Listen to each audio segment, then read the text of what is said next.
I hired a cleaning lady while my son and his wife were away on vacation. An hour later, she called in panic. "Sir, someone is crying in the attic. It's not the TV." I rushed there and opened their dirty secret. Before continuing, subscribe to the channel and write in the comments what time it is in your region right now. My name is Elmer Stanley. I'm 64 years old, living in Portland, Oregon. Spent 38 years as a social worker before I retired 2 years ago. I always believed you could spot trouble in a family from a mile away: broken eye contact, nervous laughter, kids who flinch when adults move too fast. 38 years of walking into homes where things weren't what they seemed taught me to trust my instincts. But I never thought I'd need those instincts with my own son. Dennis is my only child, 36 years old now, works as a sales manager for some tech company, pulls in around $95,000 a year. Not bad for a kid who barely scraped through community college. He wasn't always this distant. I remember when he was 8, he'd wait by the window every evening, watching for my car. The second I pulled into the driveway, he'd come running out, asking about my day, telling me about his. "Dad, guess what happened at school?" Those words used to be my favorite part of coming home. That changed about 4 years ago when he met Trisha Parker. Now Trisha Stanley, unfortunately. She's 34, works as what she calls an Instagram influencer, which as far as I can tell means she takes pictures of herself in expensive clothes and gets paid for it somehow. She's got about 47,000 followers, always talking about their aesthetic and their brand. The first time Dennis brought her to my apartment for dinner, she spent 20 minutes photographing her plate from different angles before the food got cold. I should have seen the red flags then, but you want your kid to be happy, don't you? 4 years ago, I did something I thought was generous. I had this house on Cedar Hill Drive in the suburbs. 3 bedrooms, nice yard, nothing fancy but solid. I'd been thinking about downsizing anyway, so I transferred the deed to Dennis. Well, not exactly. I kept the property in my name, but gave them full right to live there rent-free. Call it a father's instinct, or maybe those decades in social services taught me to always keep a backup plan. "Dad, this is incredible," Dennis had said when I handed him the keys. "Trisha and I, we won't forget this." Funny how people's memories work. Since then, the calls became less frequent. First it was every week, then every other week, then just holidays and birthdays. The invitations to visit stopped entirely about 18 months ago. "We're just so busy with work, Dad," Dennis would say when I'd suggest stopping by. "The house is a mess anyway. Maybe next month?" Next month never came. That's why I was surprised when my phone rang on the morning of June 3rd and Dennis's name popped up on the screen. "Hey, Dad, got a favor to ask," he said, skipping right past any greeting. No, "How are you?" No small talk. Straight to business. "Sure, what do you need?" "Trisha and I are heading to Hawaii for 10 days, leaving tomorrow morning. The house is kind of a disaster, and we want it cleaned while we're gone. Deep cleaning, you know? Would you mind hiring someone to do it? We'll reimburse you, obviously." I paused, coffee cup halfway to my lips. In 18 months, they couldn't spare 2 hours for their father to visit, but now they needed me to arrange their cleaning service? The irony wasn't lost on me. "Why can't you just hire someone yourselves?" "We've been so swamped getting ready for the trip," Dennis said. There was an edge to his voice, that defensive tone he'd developed over the years. "It's just easier if you handle it. You're retired, you've got the time, right?" I could have said no, should have said no. But when your kid asks for help, even your distant, ungrateful kid, you say yes. "Fine, I'll take care of it." "Great, just make sure they're thorough. Trisha wants everything spotless. Baseboards, windows, the attic, everything. I'll text you our flight details." The call ended. No thank you. No love you, Dad. Just click. I sat there for a moment, staring at my phone. Then I called Rosa Martinez, a woman I'd worked with years ago on a case involving a neglected home. She'd quit social work to start a cleaning business, said it was better for her mental health. Smart woman. We'd stayed in touch, exchanged Christmas cards, that sort of thing. "Rosa, it's Elmer Stanley. I need a favor." She agreed to do the job, said she could start the following morning. I gave her the address to Dennis's place and the spare key I still had from when I'd owned the house. "Just a deep clean," I told her. "They want everything done. attic included. No problem, Mr. Stanley. I'll take care of it. The next morning, June 4th, I drove over to Cedar Hill Drive to let Rosa in and show her around. Dennis and Tricia had already left for the airport. Probably couldn't risk running into me. The house looked the same from the outside, but inside it was different. Everything was white and gray and sterile. Tricia's aesthetic, I supposed. Photos of the two of them covered the walls, beach vacations, restaurant dinners, hiking trips. All smiling, all perfect. Not a single picture included me. It's a beautiful home, Rosa said politely, though I could see her taking in the cold showroom quality of it all. It used to be, I muttered. All right, I'll let you get to work. Call me if you need anything. I drove back to my apartment in downtown Portland, about 25 minutes in normal traffic. My place was smaller, just a one-bedroom near Lloyd District, but it was mine. No pretense, no brand, just a space where I could restore old furniture in peace, my hobby since retirement.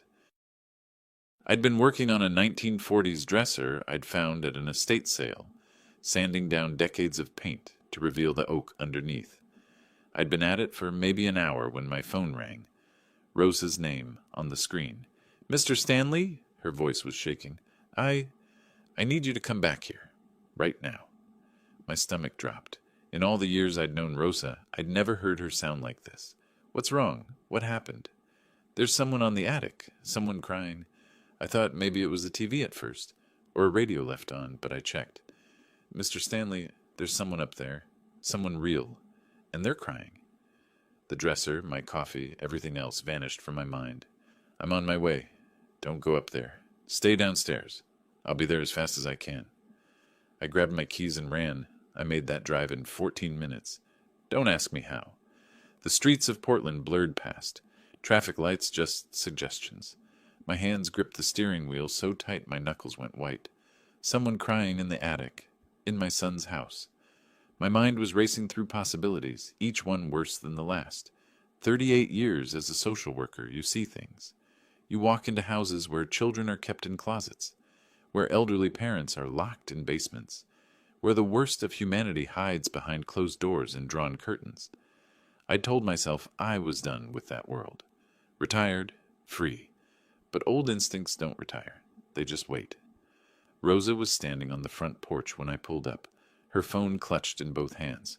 Her face was pale, eyes wide. She'd seen something that shook her, and Rosa had been in social work for 15 years before she quit. She wasn't easy to rattle. It's still going, she said as I climbed the porch steps. The crying. It stopped for a bit, but then it started again. I unlocked the door and we went inside. The house was quiet except for the hum of the air conditioning and, faintly from somewhere above us, a soft, hiccuping sound. A child's crying, unmistakable once you'd heard it as many times as I had. The attic access was in the hallway ceiling, a pull-down ladder. I yanked the cord and the stairs unfolded with a creak that seemed too loud in the silence. Rosa stayed at the bottom, watching as I climbed up. The attic was dim, lit only by light filtering through a small circular window at one end. Boxes were stacked along the walls. Christmas decorations, old clothes, the accumulated junk of 4 years. The air was stale and hot, even with the ventilation, and in the far corner I saw it, an old wooden closet, the kind you'd find in a Victorian house, completely out of place up here. The crying was coming from inside it. My hands were shaking as I crossed the attic. Each step felt like it took an hour. I'd been in situations like this before, finding hidden children, discovering secrets, families kept locked away. But this was different. This was my son's house, my son's attic, my son's secret. I opened the closet door. Inside was a little girl. She couldn't have been more than 5 years old. Thin, too thin. Her dark hair was tangled and dirty. She wore a stained pink t-shirt and shorts that were too small for her. Behind her I could see a thin mattress on the floor, some plastic plates with food residue dried on them, a half-empty water bottle. She was pressed into the corner, knees drawn up to her chest, looking at me with huge, terrified eyes. For a moment I couldn't breathe, couldn't think, couldn't process what I was seeing. This was every nightmare case I'd worked on in my career, except it was happening in my own family, to a child I didn't even know existed. I crouched down slowly, making myself smaller, less threatening. Old training kicking in automatically. "Hey there," I said softly. "My name is Elmer. I'm not going to hurt you. Can you tell me your name?" She shrank back further. Her breathing was fast, panicked. "It's okay," I continued, keeping my voice gentle, steady. "I'm here to help. Are you hungry? Thirsty? I can get you something." She watched me for a long moment. Then in a voice barely above a whisper, Are you the cleaning lady's friend?" "Yes. Rosa called me. She heard you crying and got worried." "I tried to be quiet," the girl said, fresh tears rolling down her cheeks. "I tried so hard, but I got scared. It's dark up here at night, and I heard noises, and I thought maybe it's all right. You don't have to be quiet anymore. What's your name, sweetheart?" Another pause. Then, "Sophie? My name is Sophie." Sophie. The name meant nothing to me. I'd never heard Dennis mention a Sophie. Never heard Tricia talk about any children. "How old are you, Sophie?" "5. I'll be 6 in August." "That's a good age. And Sophie, can you tell me, whose house is this? Who brought you here?" Her eyes dropped to the floor. "My daddy, Dennis. He said I have to stay up here while he and Tricia are gone. He said to be very quiet and not come down, and he'd be back soon. He said—" Her voice cracked. "He said I'm supposed to stay hidden because I'm not supposed to be here."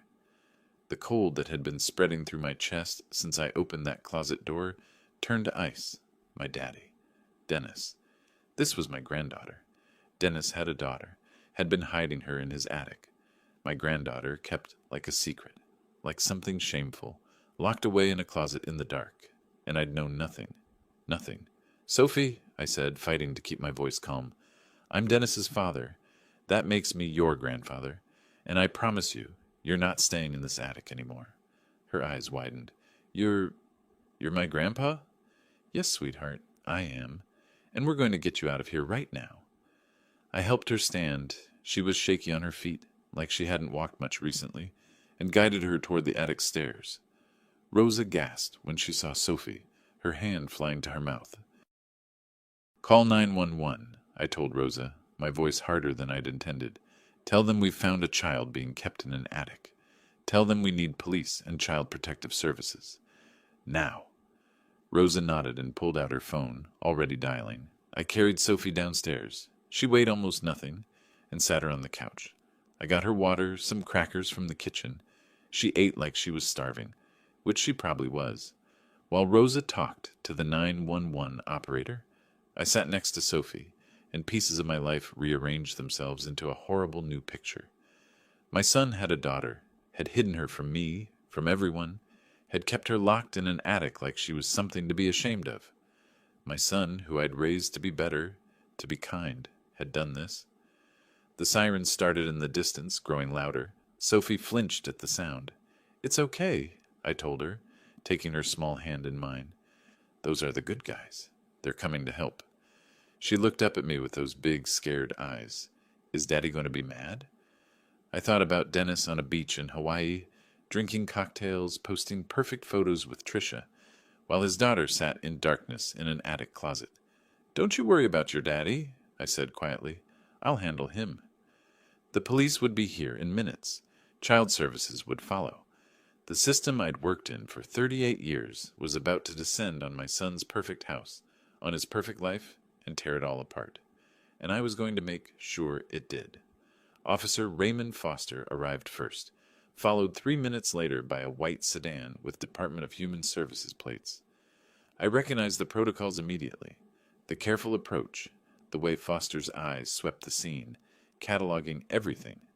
The DHS caseworker was a woman in her 40s named Linda Chen, someone I'd worked with on exactly 2 cases before I retired. She recognized me instantly. "Elmer Stanley?" She looked confused, then concerned. "What are you doing here?" "This is my son's house," I said. The words tasted like ash. "That's my granddaughter on the couch. I didn't know she existed until an hour ago." I watched Linda's face shift through several emotions: surprise, understanding, professional detachment. She'd seen enough in this job to know that families could hide anything. "We'll need your statement," she said, pulling out a tablet. Everything from the beginning, I told her. About Dennis's call requesting the cleaning service, about Rosa finding Sophie, about the closet in the attic. Linda took notes, occasionally asking clarifying questions. Officer Foster photographed the attic, the closet, the mattress on the floor. Rosa gave her statement, her voice still shaking. Then they took Sophie to the hospital for examination. She clung to my hand when the paramedics approached with their bright smiles and gentle voices. "It's okay," I told her. "I'll follow right behind you. I'm not going anywhere." "Promise?" Her voice was so small. "Promise." At Portland Providence Medical Center, they ran every test imaginable. While doctors examined Sophie, I sat in the waiting room with Linda. That's when the real picture started emerging. "We pulled the records," Linda said, her voice carefully neutral. "Sophie Stanley. Mother deceased 2 years ago. Cancer. Father Dennis Stanley was granted full custody. No red flags in the file." 2 years. Dennis had been hiding his daughter for 2 years. Ever since Tricia came into the picture. "What about child support?" I asked. Linda scrolled through her tablet. Monthly payments of $1,200, paid by Dennis Stanley to an account in Sophie's name. "Let me guess. He had access to that account." She looked at me sharply. "How did you know?" "Because that's what people do when they want something to look legitimate on paper." I'd seen it a dozen times in my career. Parents setting up accounts for their kids, then draining them for personal use. "Check his banking records. I'll bet you'll find withdrawals matching his own expenses." Linda made a note. "We'll look into it." The doctor came out 3 hours later. Sophie was malnourished, dehydrated, showing signs of prolonged stress and isolation. No physical abuse, small mercy, but clear evidence of neglect. They wanted to keep her overnight for observation. I went in to see her. She was in a hospital bed that looked far too big for her small frame, hooked up to an IV. Her eyes were closed, but they opened when I sat down beside her. "Grandpa?" The word was tentative, like she was testing it out. "I'm here, sweetheart." "Are they going to make me go back to the attic?" The question broke something in my chest. "No, never. I promise you that." She was asleep again within minutes, exhausted. I sat there watching her breathe, this little girl I'd never known existed, and felt rage building like a slow fire in my bones. Not the hot, explosive kind, the cold, calculated kind that plans and waits and strikes when the moment is right. My phone buzzed. Linda texting me. "Initial findings support neglect claim. We're opening a formal investigation. DHS will contact you tomorrow about emergency placement options." I texted back. "I want her placed with me. We'll discuss it tomorrow." I drove home near midnight. My apartment felt different, smaller, quieter. I made coffee I didn't drink and sat at my kitchen table, staring at nothing. On the shelf above my desk was a box of old work files, and on top of that box was my DHS badge from my last day on the job. They'd let me keep it as a retirement gift, laminated with "retired" stamped across it. I picked it up, turned it over in my hands. Elmer Stanley, social worker, Department of Human Services. 38 years of walking into homes like Dennis's house, except I'd always been on the outside looking in. I'd always been the one documenting the abuse, gathering the evidence, building the case to protect children from their own parents. Now I was on the other side, the father of the abuser, the grandfather of the victim, but I still knew how the system worked. I knew the laws, the procedures, the loopholes. I knew what evidence would hold up in court and what wouldn't. I knew how to build a case that would stand against any defense attorney's challenges. And more importantly, I knew people, Linda, and others still working in the department, who remembered me, who respected me. Dennis thought he could hide his daughter from the world, hide his shame, hide his cruelty behind closed doors and perfect Instagram photos. He thought no one would ever find out. He'd made a mistake asking me to hire that cleaning service, but that was just carelessness. His real mistake was bigger than that.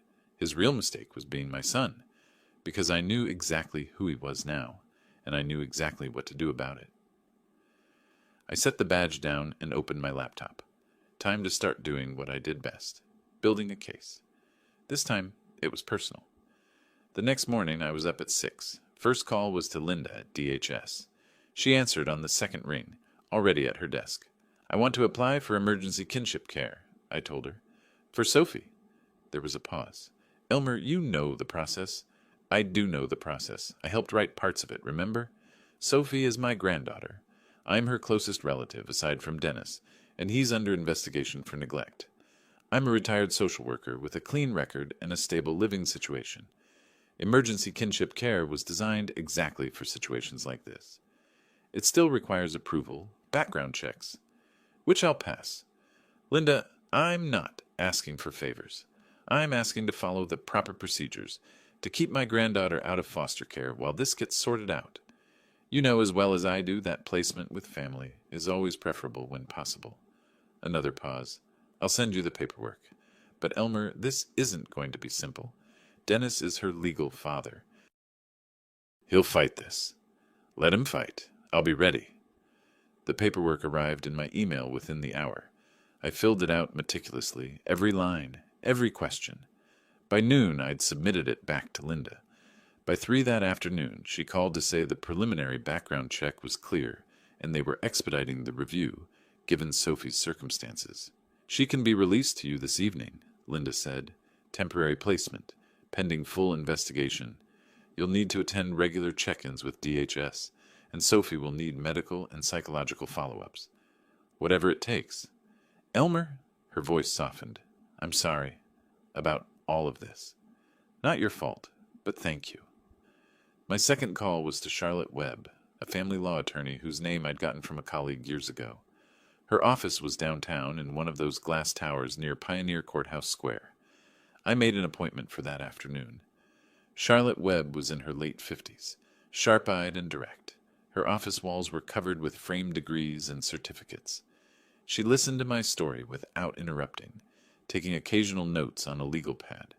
When I finished, she sat back in her chair. Mr. Stanley, I'm not going to sugarcoat this. What you're describing is a strong case for neglect, possibly criminal charges. But Dennis is still Sophie's legal father. If he wants to fight for custody, he can. Can he win? Not if we present the evidence properly. Medical records showing malnourishment and neglect. Testimony from the cleaning woman who found her. Police and DHS reports. The conditions she was kept in. Charlotte tapped her pen against the legal pad. But here's what we need to aim for. Not just temporary custody for you, but permanent guardianship. And if possible, termination of Dennis's parental rights. How do we do that? We document everything. Every instance of neglect. Every medical finding. Every financial record that shows he was using Sophie's money for himself. We build a case so airtight that no judge could possibly rule in his favor. It won't be fast, and it won't be cheap. My retainer for a case like this is $8,500, and my hourly rate is $350. I had about $70,000 in savings. It would hurt, but Sophie was worth every penny. When do we start? Charlotte smiled. Not a warm smile, but a satisfied one. We already have. I'll file the necessary motions tomorrow. In the meantime, I need you to gather everything you can. Photos of the attic space, copies of all DHS and police reports, Sophie's medical records once they're available. If you can get bank statements showing Dennis's misuse of her funds, that would be powerful. I know how to document a neglect case. I'm sure you do. One more thing. Dennis will lawyer up once he realizes what's happening. Be prepared for him to paint you as the problem, to claim you're overstepping, that this is a misunderstanding. He'll try to manipulate the narrative. Let him try. Charlotte studied me for a moment. You're not just doing this for Sophie's well-being, are you? This is personal. My son locked a 5-year-old child in an attic closet for months, maybe years. He stole her money. He hid her from everyone who might have helped her. Yes, it's personal. It's also right. Good. I work better with clients who aren't conflicted about their goals. She stood, extending her hand. I'll be in touch tomorrow with the initial filings. I picked up Sophie from the hospital that evening. She had a small bag of belongings, some clothes the hospital had provided, a stuffed bear from one of the nurses, and nothing else. Everything she owned in the world fit in a plastic shopping bag. On the drive to my apartment, she was quiet, staring out the window at the Portland streets. Where are we going? She finally asked. To my place. You're going to stay with me for a while. Is Daddy going to come get me? I gripped the steering wheel tighter. Not right now. Right now, you're safe with me. My one-bedroom apartment suddenly seemed very small, with a 5-year-old in it. She stood in the doorway, uncertain, while I tried to figure out sleeping arrangements. The couch would have to work for me. She could have the bedroom. Are you hungry? I asked. When's the last time you ate something that wasn't hospital food? She thought about it. I don't remember. I ordered pizza, pepperoni, figuring that was a safe bet. While we waited, Sophie explored the apartment with careful, quiet steps, like she was afraid to make too much noise. She stopped at my workbench where I'd been restoring that old dresser. What's this? She asked. I fix old furniture, make it pretty again. She ran her finger along the smooth wood. It's nice. You like art? Drawing, painting, that kind of thing? A small nod. We'll get you some supplies tomorrow. Paper, crayons, whatever you want. The pizza arrived and she ate like she was starving, which she probably was. 3 slices before she slowed down. I watched her, this little stranger who was my granddaughter, and felt the weight of what I'd taken on. I was 64 years old. I'd been looking forward to retirement, to quiet days working on furniture projects, and maybe some travel. Instead, I was about to become a full-time guardian to a traumatized 5-year-old. But when I looked at her, I didn't feel regret. I felt purpose. After dinner, I set her up in my bedroom. She sat on the edge of the bed, small and lost in the space. Grandpa, she said quietly, thank you for getting me out of the attic. You don't need to thank me, Sophie. You should never have been there in the first place. Tricia said I had to stay hidden. She said I ruined everything by existing. My hands clenched into fists. I kept my voice calm. Tricia was wrong. You didn't ruin anything. You're not something to be hidden away. She looked up at me with those big eyes. Are you sure? I'm absolutely sure. Later, after she'd fallen asleep, I sat in my living room with my laptop and started planning. Charlotte was right. Documentation was everything. I made a list of everything I needed.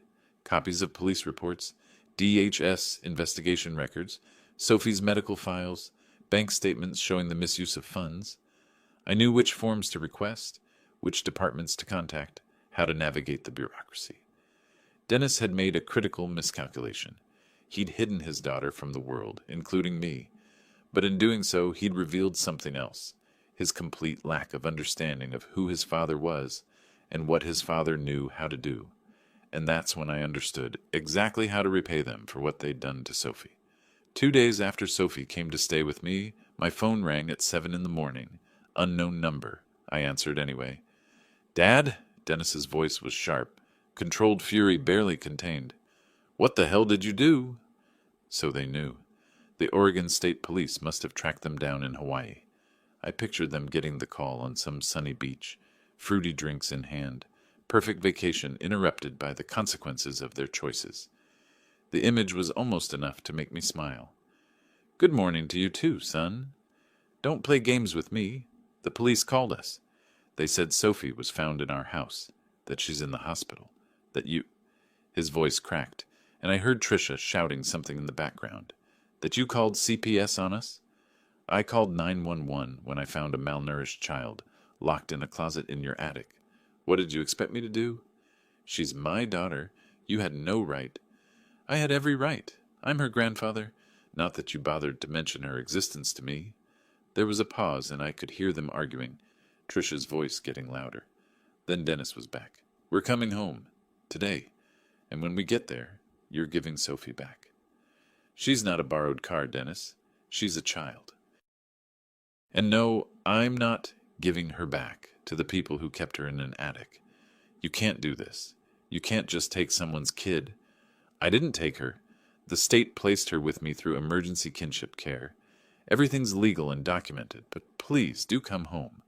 I'm sure the authorities would love to speak with you in person. He hung up without another word. I stood there holding the phone, feeling the cold satisfaction of that first small victory. They were cutting their vacation short, scrambling back to Portland to face what they'd done. Good. Sophie was still asleep in my bedroom. I made coffee and called Charlotte. They know, I told her. Dennis just called. They're flying back early. Expected. They'll hire an attorney and try to get emergency custody back. We need to be ready. I heard papers rustling on her end. I'm filing our motions today. Your petition for temporary guardianship and a request for a full investigation into neglect. The medical reports from the hospital are damning, Elmer. Severe malnourishment, dehydration, evidence of prolonged isolation, combined with the photographs of where she was kept. What about the financial records? Working on that. I've subpoenaed Dennis's bank statements. If we can prove he was funneling Sophie's support money into his own accounts, that's financial exploitation of a minor. In Oregon, that's a felony. How long until the hearing? 2 weeks, maybe less if we push for emergency status. I'll call you when I have a court date. The next few days fell into a strange routine. Sophie was quiet, watchful. She'd wake up panicked in the middle of the night, disoriented, and I'd have to remind her she was safe.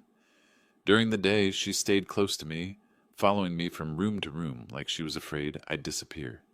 I took her shopping for clothes. She'd been living in hospital donations. At the store, she stared at the racks of children's clothing like she'd never seen anything like it.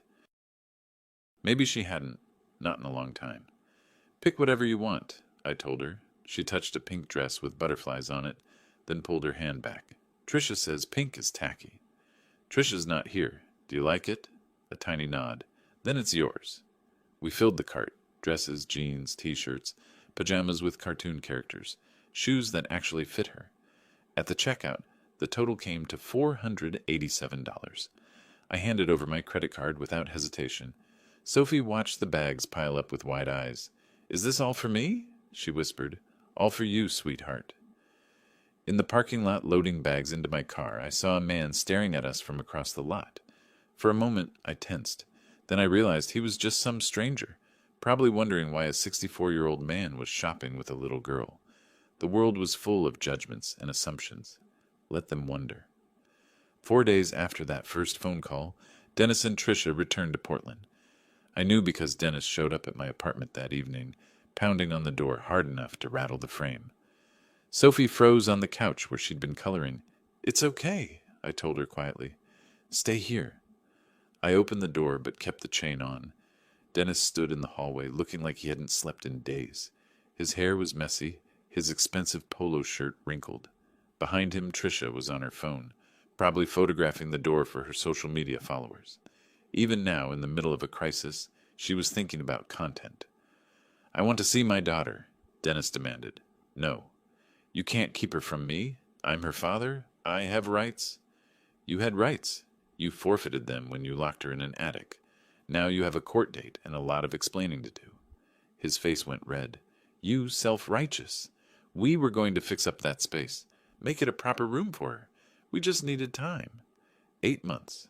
That's how long the neighbors say they've never seen a child at your house. 8 months of Sophie living in a closet while you and Tricia posted vacation photos and restaurant reviews. I leaned closer to the gap in the door. Did it ever occur to you that I spent my entire career protecting children from people exactly like you? I'm calling my lawyer, Tricia said from behind him, still filming. This is kidnapping. We're documenting everything. Document away. I've got documentation too. Hospital records, police reports, photographs of that closet. And soon I'll have your bank records showing exactly where Sophie's money went. That Tesla in your driveway wouldn't happen to have cost around $47,000, would it? Dennis's face went from red to white. Tricia's phone lowered. Get off my property, I said calmly, before I call the police and report you for harassment. This isn't over, Dennis said, but his voice had lost its edge. No, it's not. It's just beginning. See you in court, son. I closed the door. My hands were shaking, not from fear, but from the rush of finally confronting them. Behind me, Sophie was standing now, clutching her coloring book. Was that Daddy? Yes, but he's leaving now.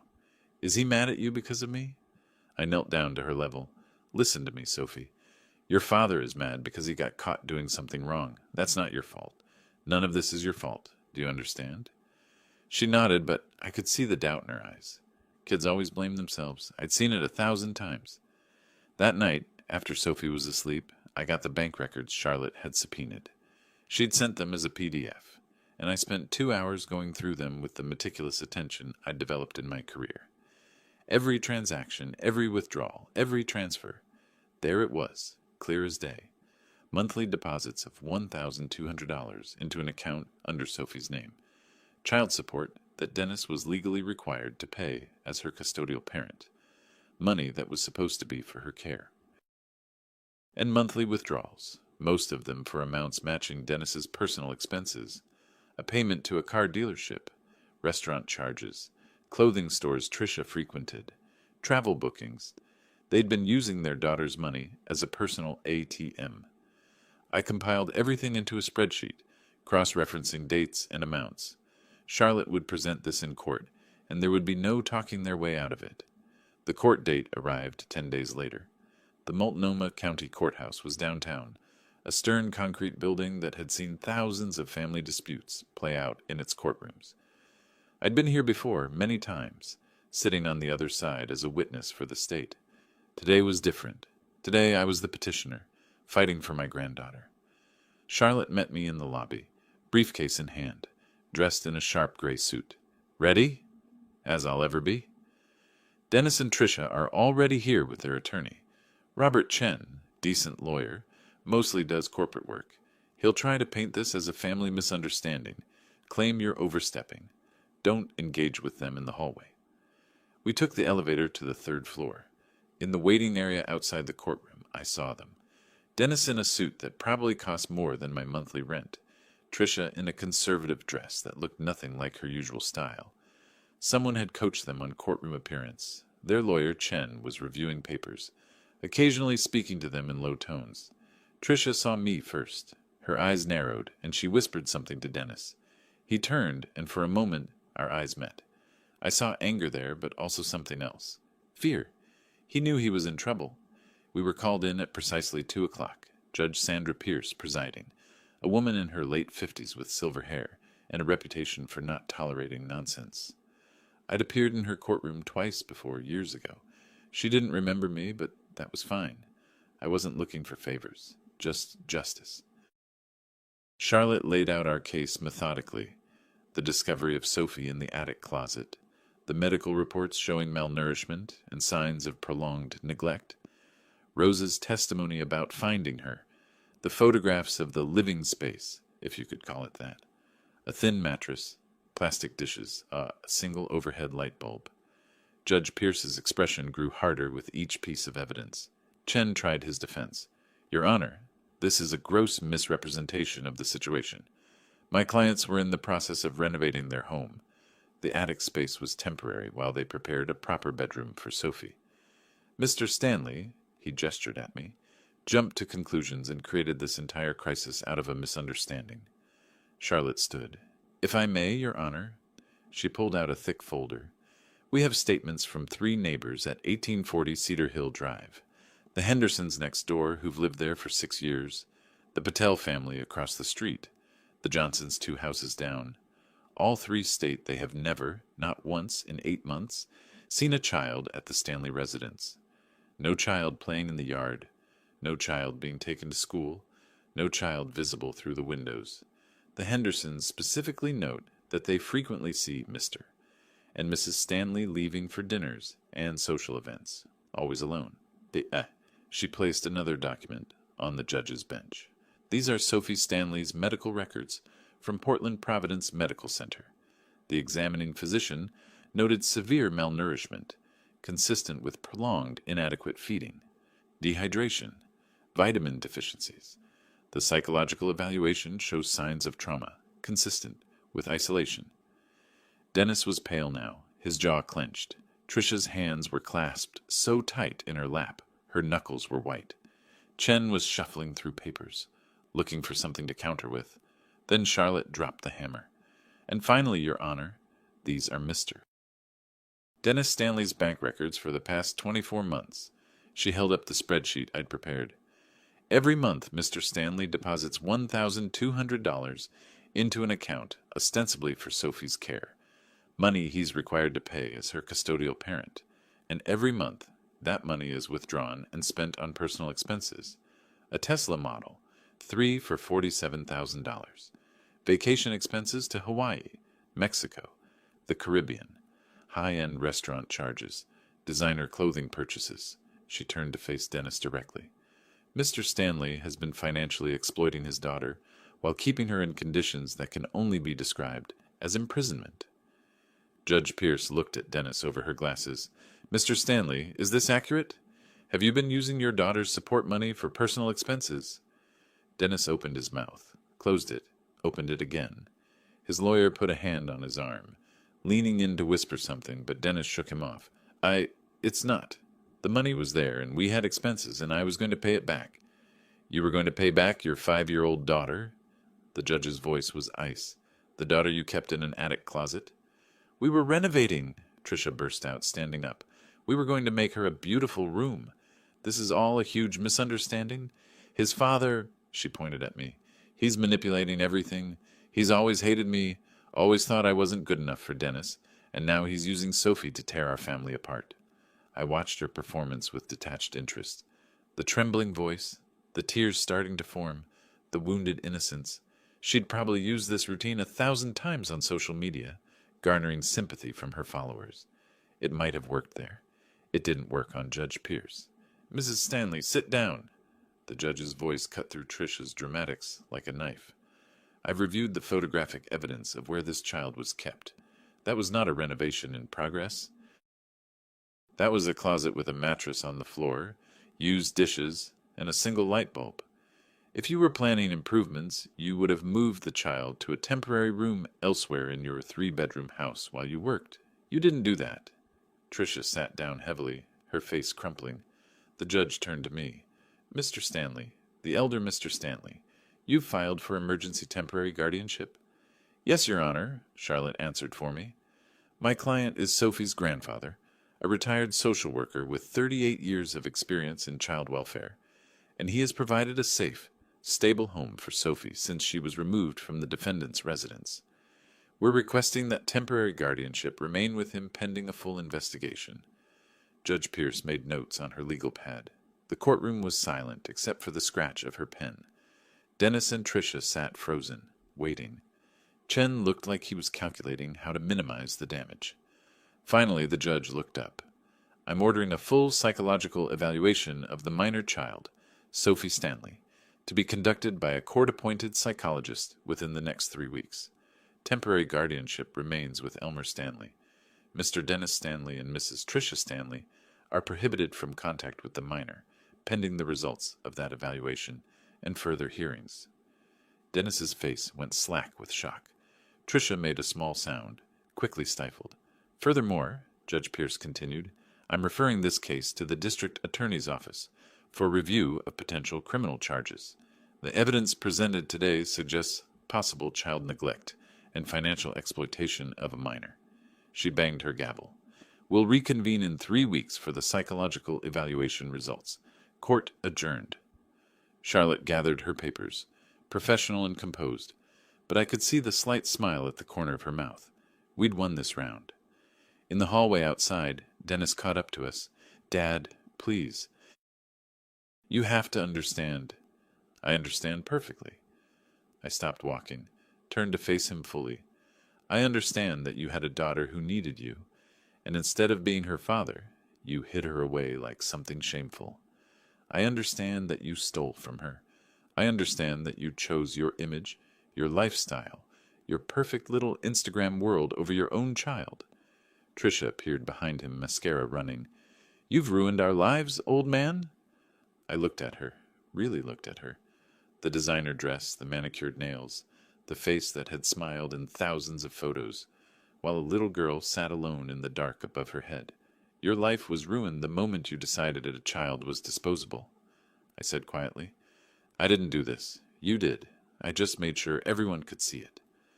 We walked away, leaving them standing in the courthouse hallway. Charlotte was already on her phone, probably updating her notes. Sophie was waiting back at my apartment with a neighbor I'd hired to watch her during the hearing. That went well, Charlotte said as we reached the elevator. It's not over. No, but we're winning. The doors closed and I leaned against the elevator wall, suddenly exhausted. Winning. Yes, we were winning. But it didn't feel like victory yet. It felt like the beginning of something longer, harder. Still, when I thought about Trisha's face when the judge ordered them to stay away from Sophie, when I remembered Dennis's shock at having his financial exploitation laid bare in open court, I couldn't help but feel a grim satisfaction. They'd underestimated me, thought I was just a retired old man who'd roll over and accept their version of events. They were learning otherwise. The court-appointed psychologist, Dr. Helen Morales, came to my apartment a week after the hearing.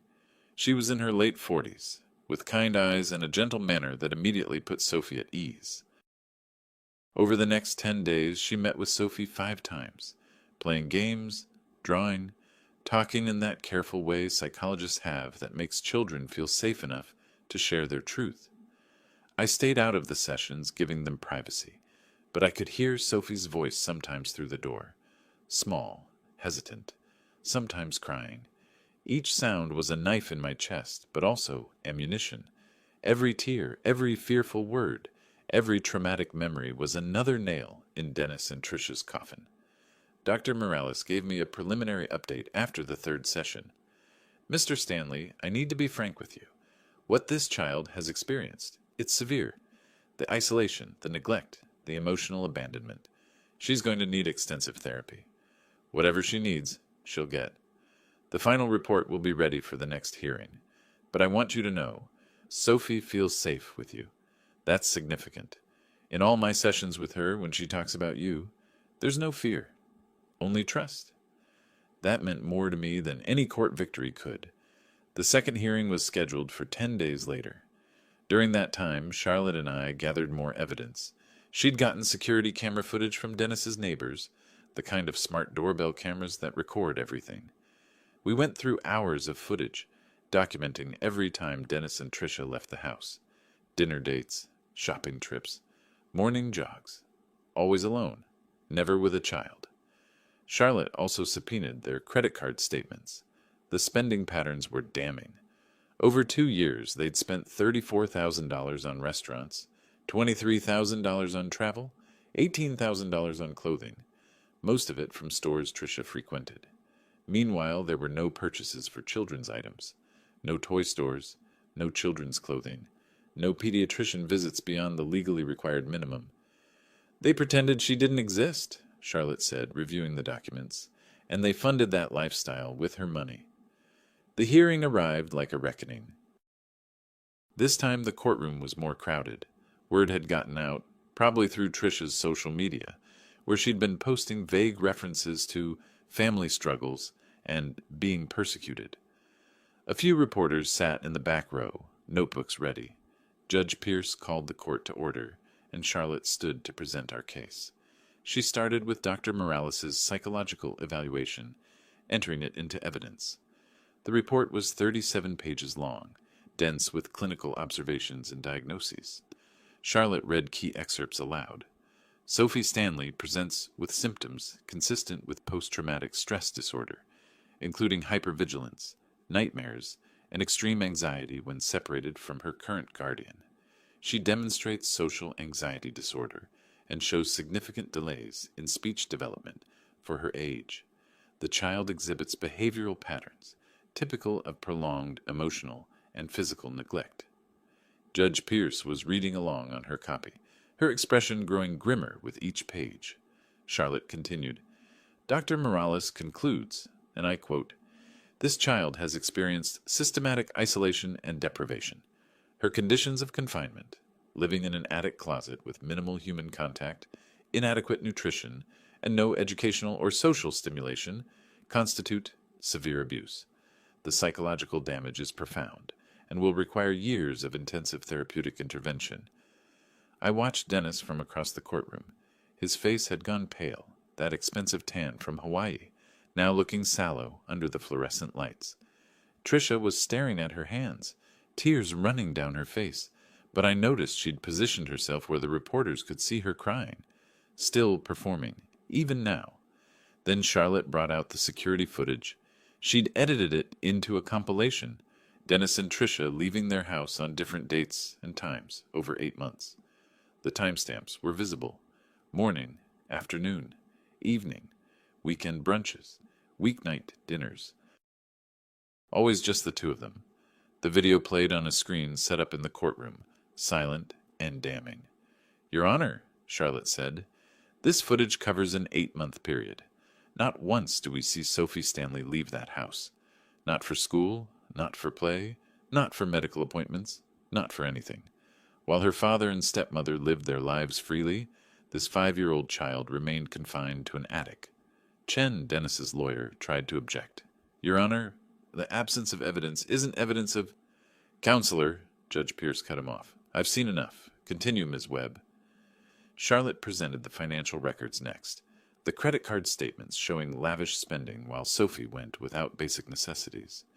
She had receipts for everything. Dennis's Tesla purchased with funds from Sophie's account.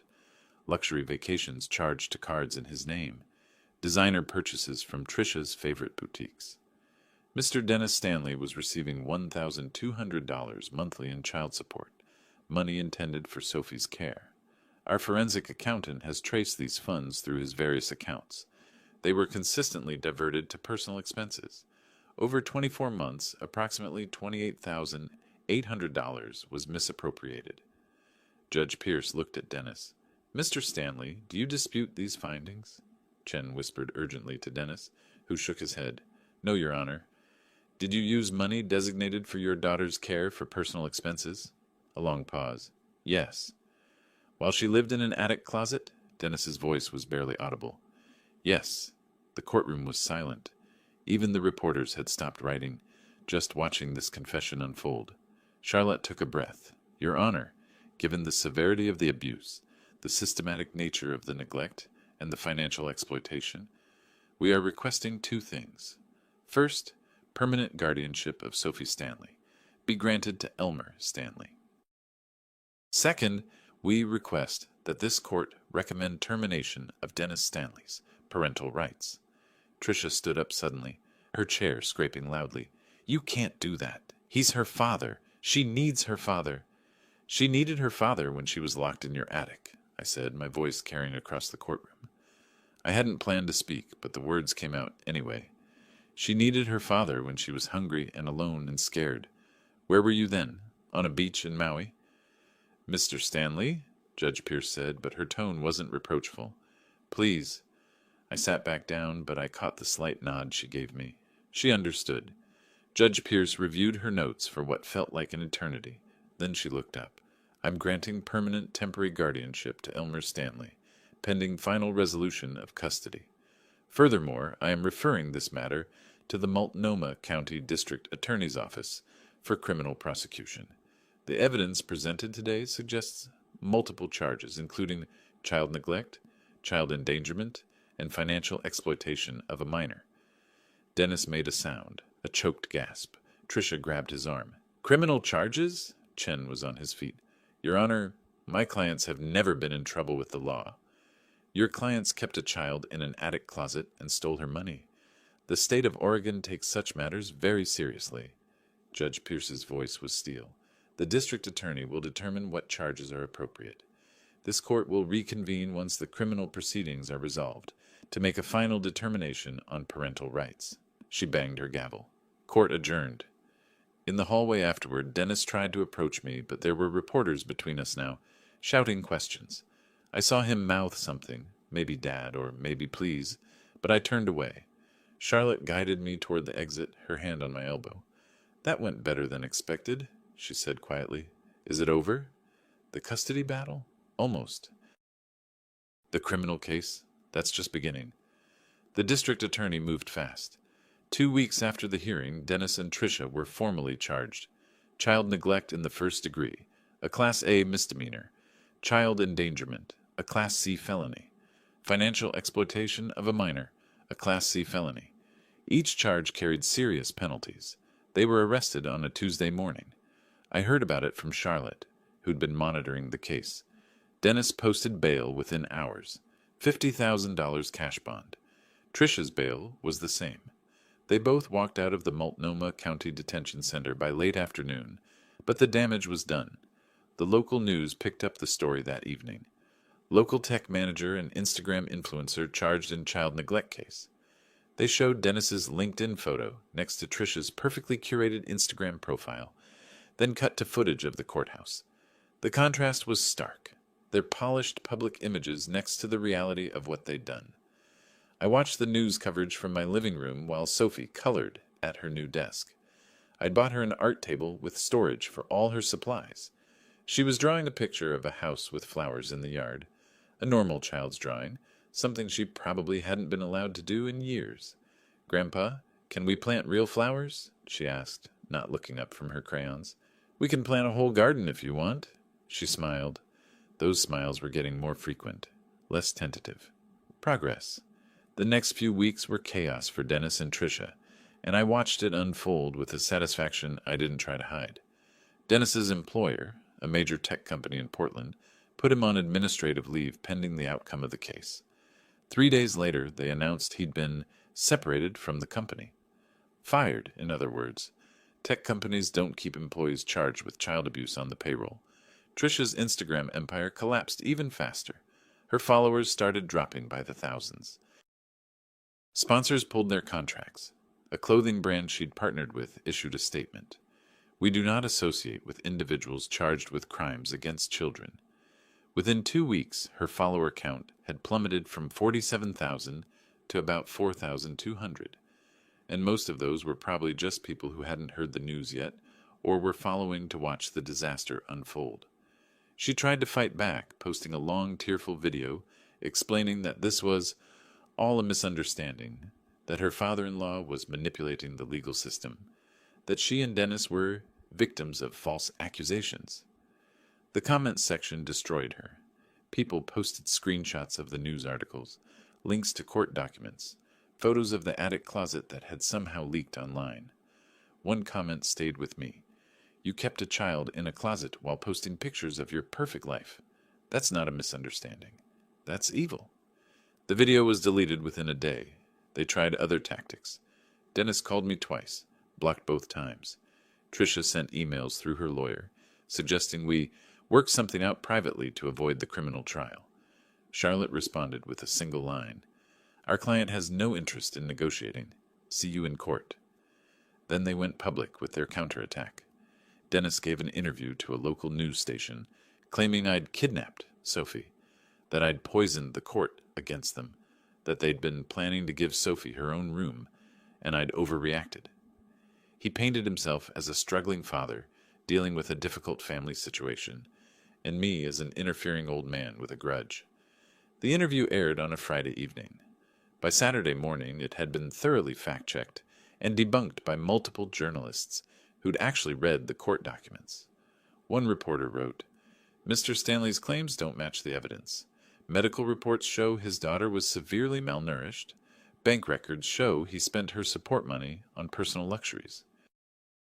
His own attorney admitted in court that Sophie lived in the attic space.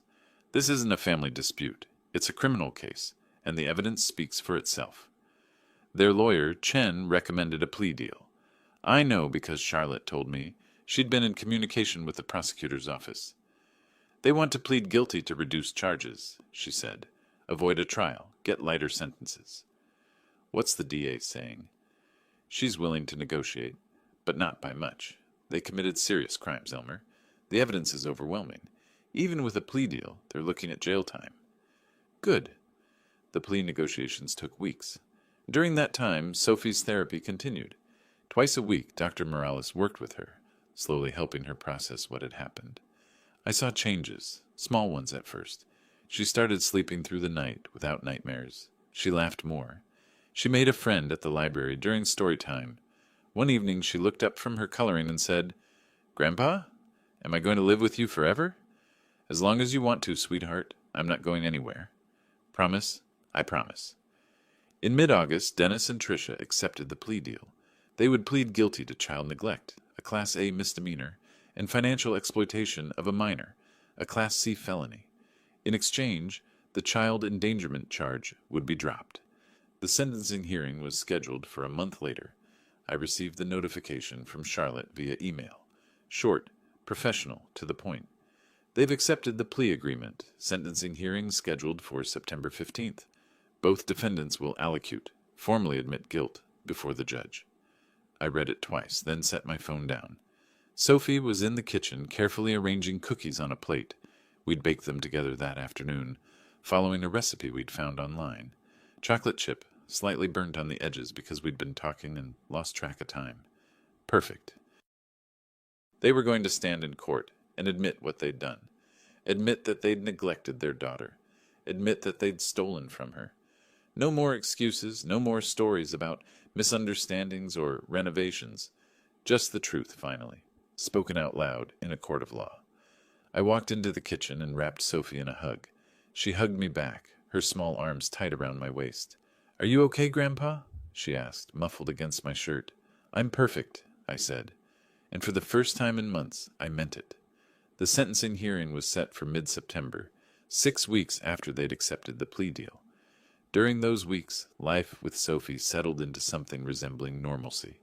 She started kindergarten at a nearby school, her first time in a classroom with other children. The teacher called me after the first week to say Sophie was adjusting well, but clearly needs time to catch up socially. I knew that already, but hearing someone else recognize it, someone who cared about helping her, felt like progress. Sophie made her first friend, a little boy named Marcus, who shared his crayons with her during art time. She came home excited, talking about Marcus's dinosaur backpack and how they'd built a tower with blocks. These were things normal 5-year-olds did, things Sophie should have been doing all along. Every small milestone felt like another victory over what Dennis and Tricia had stolen from her. Charlotte called me the week before sentencing. "The prosecutor wants to know if you'd like to give a victim impact statement. You're Sophie's guardian, so you can speak on her behalf about how their actions affected her." I thought about it, thought about standing in that courtroom, looking Dennis in the eye and telling the judge exactly what his choices had cost his daughter. Yes, I'll do it. I spent 2 days writing that statement, revising it, cutting unnecessary words, making sure every sentence counted. I wasn't going to waste the opportunity. The day of sentencing arrived with gray skies threatening rain. Sophie stayed home with the same neighbor who'd watched her during previous hearings, a retired teacher named Mrs. Patterson, who'd become something of a grandmother figure herself. As I left, Sophie hugged me tight. "Will Daddy be there?" she asked quietly. "Yes, but he can't hurt you anymore, I promise." The courtroom was packed, more reporters than before filling the back rows. Dennis and Tricia sat at the defense table with Chen, both dressed conservatively, trying to look remorseful. Tricia's Instagram-ready makeup was gone, replaced with a bare face that looked younger and more vulnerable. Calculated, probably, their lawyer's advice. Judge Pierce entered, and we all stood. When we sat again, the weight of what was about to happen settled over the room like a physical presence.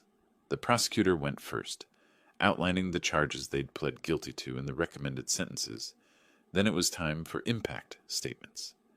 I stood, walked to the podium, and looked at the judge. Then I looked at Dennis. He couldn't meet my eyes. "Your Honor," I began, my voice steady, "I've spent 38 years as a social worker protecting children from abuse and neglect. I've seen terrible things, homes where children were beaten, starved, abandoned.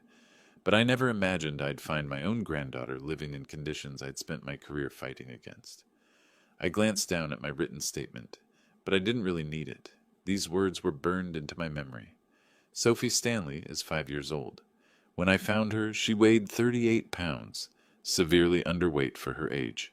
She was living in a closet in an attic with a thin mattress, dirty dishes, and minimal food. She'd been isolated from other children, from education, from basic human interaction for months. Her father and stepmother kept her hidden like a shameful secret, while they spent her support money on vacations and luxury items. Tricia was crying now, her shoulders shaking. I didn't care. The psychological damage may never fully heal. Sophie has PTSD. She wakes up screaming from nightmares. She's afraid of the dark, afraid of being alone, afraid that any moment someone might lock her away again.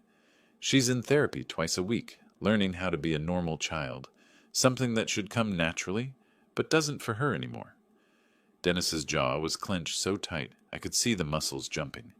Good. Feel it. Feel every word. But here's what I want the court to understand.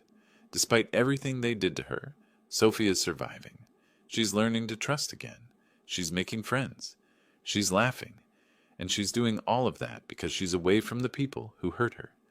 The best thing that ever happened to Sophie Stanley was being found. And the best thing for her future is ensuring that those who neglected her face real consequences. I looked directly at Dennis. My son made his choices. Now he gets to live with them. I sat down. The courtroom was silent except for Trisha's muffled crying. Chen tried to speak in their defense, talked about how Dennis and Trisha were good people who made mistakes, how they were truly remorseful, how they'd learned from this experience. It rang hollow against the evidence. Judge Pierce listened without expression. When Chen finished, she reviewed her notes for what felt like an eternity. Then she looked up at Dennis and Trisha. "Mr. Stanley, Mrs. Stanley, please stand." They stood, Trisha gripping Dennis's arm for support. "I've reviewed all the evidence in this case. The medical reports, the financial records, the psychological evaluations. I've read the victim impact statement, and I've considered your guilty pleas." Judge Pierce's voice was iron. "What you did to this child was systematic, calculated, and cruel. You didn't make a mistake. You made a series of conscious choices over many months to neglect, isolate, and financially exploit a vulnerable child in your care." Dennis's face had gone chalk white. "Mr. Dennis Stanley, for the crime of child neglect in the first degree, I sentence you to the maximum allowed, 12 months in county jail. For financial exploitation of a minor, I sentence you to 18 months in state prison to run consecutively. Total sentence, 30 months incarceration with possibility of early release after serving 18 months. Upon release, you will serve 5 years of supervised probation." 30 months, 2.5 years. Dennis swayed slightly, and Chen grabbed his elbow. "Furthermore," the judge continued, "I am terminating your parental rights to Sophie Stanley, effective immediately. You will have no custody, no visitation, no contact whatsoever. A permanent restraining order will be issued prohibiting you from coming within 500 feet of the child." Dennis made a sound, a choked gasp that might have been a sob. "Mrs. Tricia Stanley, for child neglect in the first degree, I sentence you to 12 months in county jail. For financial exploitation of a minor, I sentence you to an additional 12 months, consecutive. Total sentence, 24 months with possibility of early release after 12 months. 3 years supervised probation upon release." Trisha was openly crying now, mascara running despite the minimal makeup. "Both of you are prohibited from working with children in any capacity for the rest of your lives. You will repay the misappropriated funds, $28,800, to a trust account for Sophie Stanley, plus $14,200 in legal fees to Mr. Elmer Stanley. Failure to repay will result in additional civil penalties." The judge's gavel came down with a crack that echoed through the courtroom. "Bailiff, take them into custody." Dennis turned to me as the bailiffs approached. His face was a mess of emotions, rage, disbelief, desperation. "Dad, please, you have to stop this. Tell them." "Tell them what?" My voice was quiet, but it carried. "Tell them you're a good father? You're not. Tell them this is unfair? It's justice. Tell them I should forgive you?" I stood up, looked him in the eye. "I forgave you for a lot of things over the years, Dennis. For being selfish, for being distant, for choosing Trisha over family. But this? Locking the child in an attic. Stealing from her? That's beyond forgiveness." "I'm your son," his voice cracked. "You were my son. Now you're just the man who abused my granddaughter. There's a difference."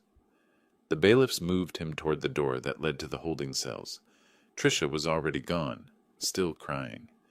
Dennis looked back one more time, his face the picture of defeat and disbelief, and then he disappeared through the door. The courtroom began to empty. Reporters rushed out to file their stories. Charlotte packed up her briefcase, professional satisfaction evident in the set of her shoulders. I sat alone for a moment in the quiet courtroom, feeling the weight of what had just happened settle over me. My son was going to prison. My granddaughter was safe.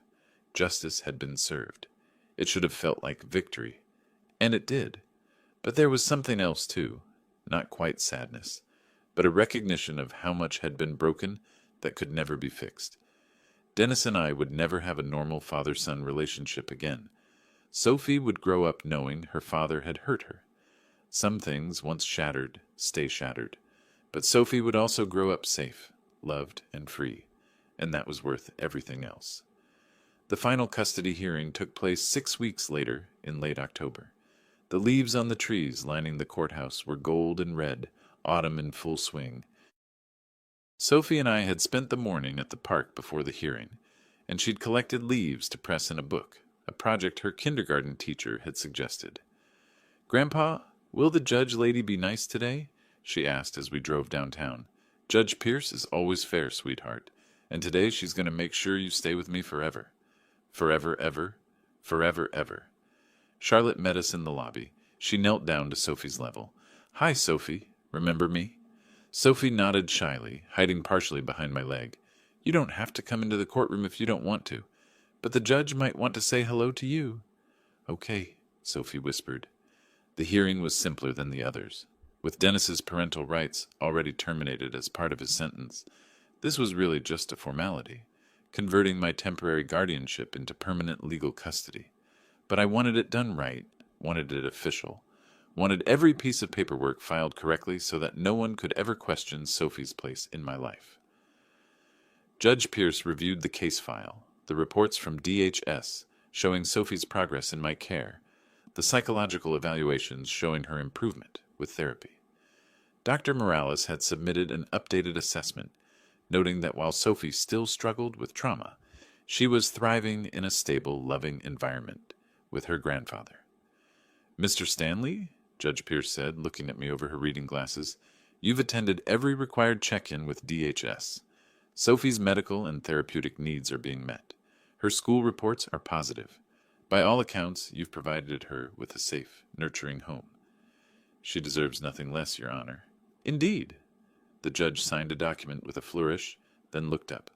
"Guardianship of Sophie Stanley is hereby granted permanently to Elmer Stanley.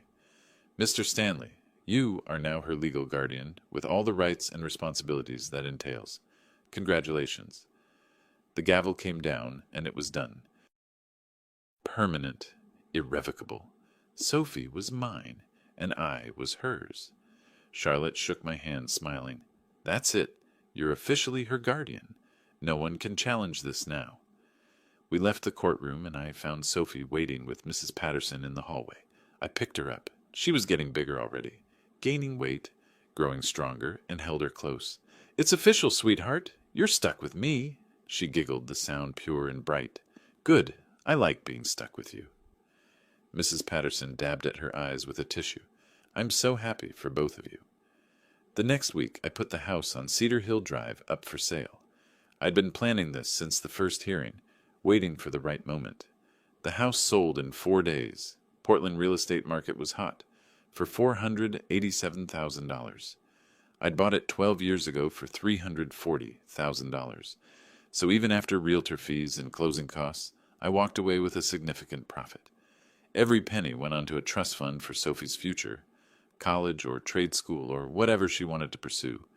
It was her money, protected legally so that no one, not even me, could touch it without her benefit in mind. The irony wasn't lost on me. Dennis had stolen from his daughter's account to fund his lifestyle. I was putting everything I could into her future. We'd both made our choices about what kind of men we wanted to be. In November, nearly 6 months after finding Sophie in that attic, we fell into our rhythm. Sophie went to school every weekday. I'd pack her lunch. She liked peanut butter and jelly with the crusts cut off, and walk her to the bus stop. After school, we'd do homework together at the kitchen table. Then I'd make dinner while she drew or played with the toys that now filled what used to be my living room. Twice a week, Dr. Morales continued therapy sessions. The nightmares were less frequent now. Sophie still had bad days, moments when something would trigger a memory and she'd shut down, but they were becoming rarer. She'd made 3 friends at school: Marcus with the dinosaur backpack, a girl named Lily who loved art as much as Sophie did, and another girl named Zoe who was teaching Sophie how to jump rope. Normal kid things, the life she should have had all along. One evening in late October, we went to the park near my apartment. The same park where Sophie had been too scared to play on the swings that first week. Now she ran ahead of me, fearless, heading straight for the playground. "Grandpa, watch!" she called, climbing to the top of the slide. I watched her slide down, laughing, her hair flying behind her. She ran back around to do it again and again, tireless in that way only young children can be. I sat on a bench, watching her play. Around us, other families were doing the same, parents with toddlers, older kids playing tag, teenagers on their phones pretending they were too cool for parks, but secretly enjoying the last warm day before winter really set in.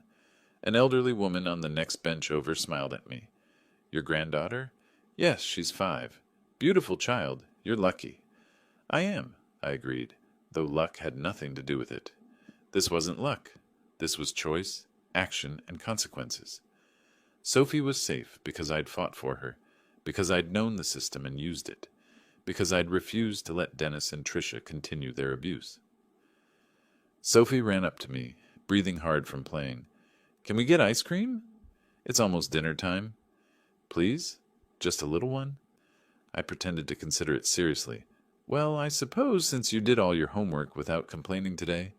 "Yes!"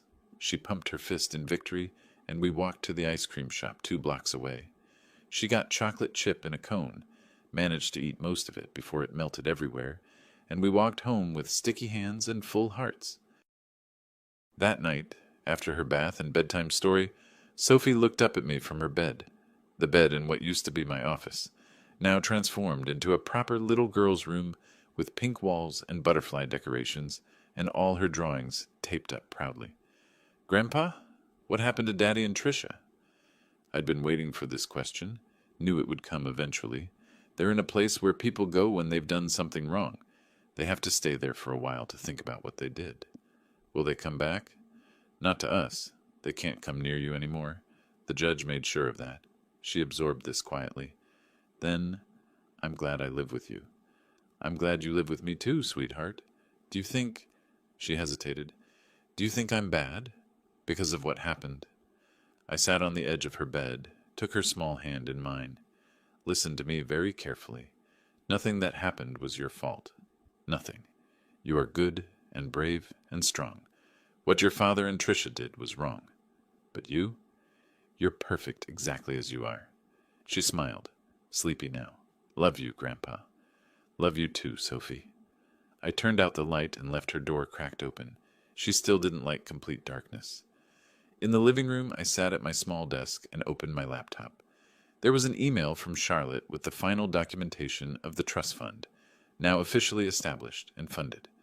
Sophie's future was secure. I looked around my apartment. It was smaller than it used to feel, crowded now with Sophie's things, her backpack by the door, her shoes in a little row, her artwork covering the refrigerator. It was messy and loud and completely different from the quiet retirement I'd imagined. I wouldn't change a single thing. Outside my window, Portland glittered in the evening light. Somewhere in a county jail, Tricia was serving her sentence. Somewhere in a state prison, Dennis was learning what it meant to face real consequences for his actions.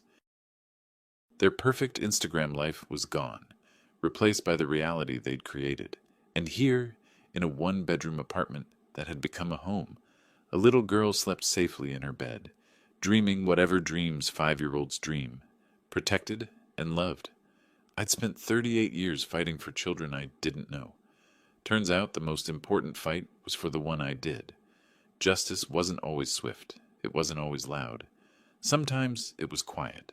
A grandfather and granddaughter, building a life together from the wreckage of betrayal. But it was justice all the same, and that was enough. If you liked this story, please like this video, subscribe to the channel, and share your impressions of this story in the comments. To listen to the next story, click on the box on the left. Thank you for watching.